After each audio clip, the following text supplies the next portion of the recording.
안녕하세요. 정신과 의사의 인생 이야기 대전 정광설 정신건강의학과 원장입니다.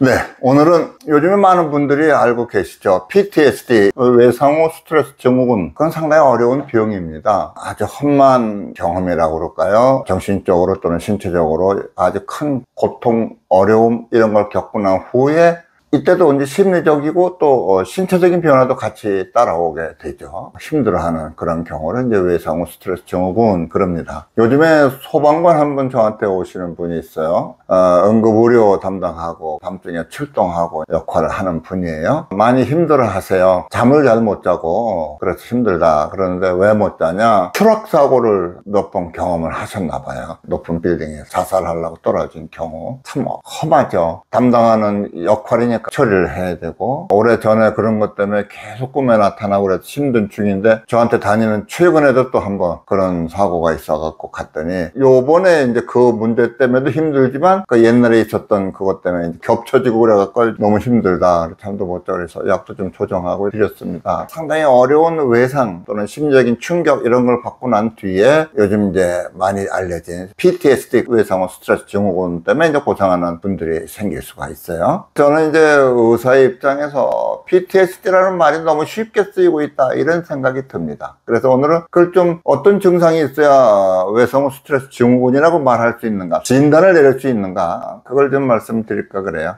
아주 대표적인 게 반복되는 꿈속의 재체형, 그런 경우를 자꾸 꿈속에서 반복적으로 꿈을 꾸면서 놀래고 힘들고 막 가슴 후당당거리고 답답하고 조이고 그러다가 또 깨기도 하고 또 악몽이죠. 근데 그게 반복적으로 나타나는 그게 하나의 큰 특징적인 증상이죠. 이럴 경우에는 되게 그런 어려움을 겪으면서 감정이 좀 무뎌진다고 그럴까요? 외부와의 그런 어떤 정서적인 단절 같은 게 좀 일어납니다. 여러분 이 영화에서도 전쟁에 갔다 온 군인들 미국엔 참 많다고 그래요. PTSD가. 그래서 그런 분들이 고생하고 사회가 단절되고 노숙자가 되고 뭐 이러는 거 영화에서도 보고 그러지 않습니까? 그런 정서적인 단절이 주위 환경에 대해서 무관심해지고 어떤 쾌감 이런 거 잘 못 느끼게 돼요. 그러니까 감정적으로 굉장히 둔해진다 그럴까요? 자기도 모르게 옛날에 경험했던 그런 어려운 상황이 일어날 만한 환경을 자꾸 회피하게 되고 그러는 거죠. 근데 이런 증상들이 PTSD의 주요 증상입니다. 근데요, 여기에서 아주 중요한 게 있어요. 며칠 전에도 한 분이 오셔갖고 저 외상후 스트레스 증후군 같아요. 근데 회사에서 좀 갑질이라고 그럴까요? 받으셨나봐요. 울면서 막 얘기를 해요. 이 외상후 증후군 하는 게 어떤 스트레스를 받고 바로 나타나는 게 아닙니다. 잠복기가 있습니다. 많은 경우에 그걸 생각들을 못 하시고 어려운 일 겪고 나서 조금 있으면 그냥 나 PTSD인가 봅니다. 이렇게 와서 호소하는 경우가 있어요. 대개는 한 몇 주일 또는 몇 개월 후에 나타난다 이렇게 돼 있어요. 어려운 일을 겪고 바로 나타나는 게 아니고 상당히 지난 후에 잊어버릴 만해질 만큼 시간이 지났는데 그때 자꾸 꿈속에서 반복되는 어려운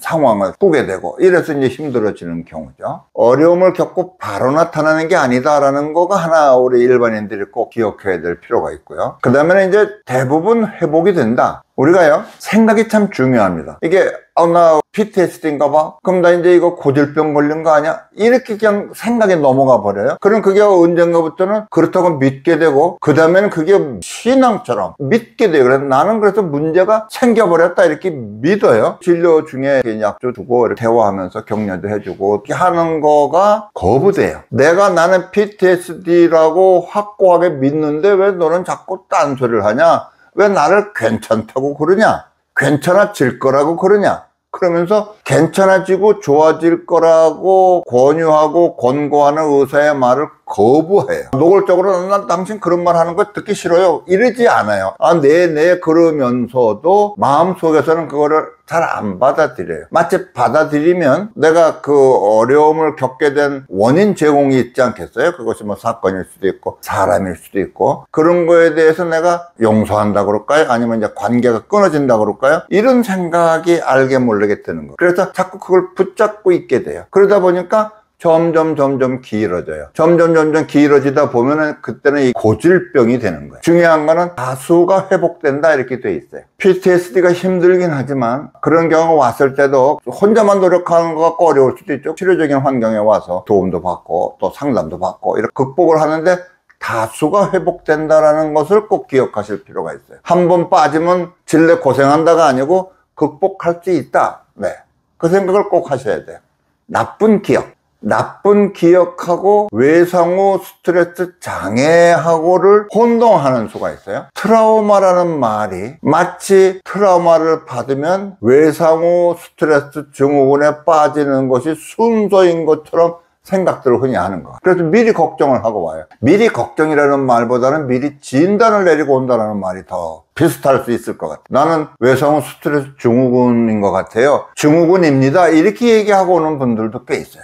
그래서 내가 이렇게 힘든 게 그것 때문에 그렇다라고 그거에 다 미뤄요. 그러다 보니까 내가 스스로 변화할 생각, 도움을 받아갖고 내가 변화를 더 불러일으킬 생각보다는 그것 때문에 내가 힘들어 설명하는 데 많이 마음을 쓴다고 그럴까요? 스트레스 안 받고 트라우마 안 받고 크는 사람이 있습니까? 우리 이제 어려서 그럴 때 맨날 그런 소리 들었어요. 온실 속에 화초는 안 된다. 자연 세계에서 비바람 맞으면서 커야 튼튼하게 클 수 있다. 크게 100년, 200년 된 나무들 보면 상처 없는 나무 있습니까?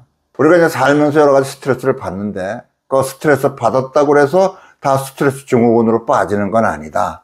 그리고 혹시 그래도 다수가 거의 대부분이 회복된다. 그건 의학적인 통계적인 이론이죠. 그걸 믿고 내가 나쁜 기억하고 혼동하지 말고 이거를 잘 극복하자. 이런 마음을 먹는 게 중요하다. 너무 쉽게 나 트라우마가 있어갖고 나 너무 힘들어요. 너무 그 함정에 빠지지 않았으면 좋겠다. 그런 생각이 들어서 오늘 PTSD에 대한 말씀을 드렸습니다.